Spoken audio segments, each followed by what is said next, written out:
Is this the solution to the male loneliness epidemic? So apparently there's a male loneliness epidemic right now. Oh no.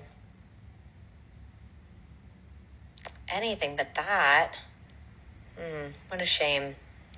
I'd recommend smiling more. That helps. She might actually be onto something. Hear me out. So while loneliness probably always existed, being alone was a lot less common historically. People interacted at work, at festivals and at celebrations, and just in everyday life because people lived closer together. And this broke down for a lot of reasons. One, capitalism, where in wage labor, you have to work rather than socialize because time is money. But also, we live in nuclear families, split away from people, often going from place to place in isolated boxes, or have most of our time mediated by digital devices. So why does loneliness hit men harder?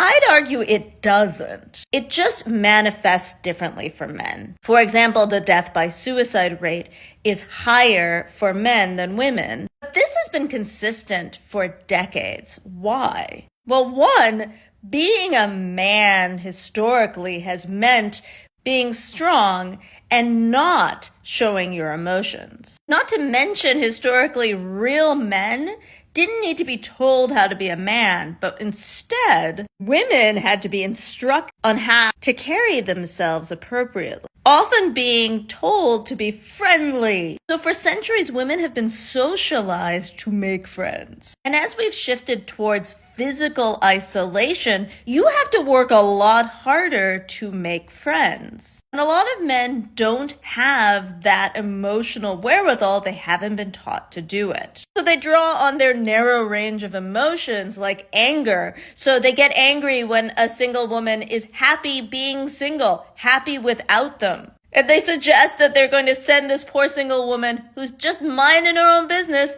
they're going to drag her back to the cave. And does that make women want to be friends with these men? Or for that matter, any man who is more emotionally available? No. So you have this self-fulfilling prophecy where all they espouse is anger, and that only isolates them more. So in some ways, if men smiled more and if they could engage with some of those positive emotions, it might alleviate some of their isolation.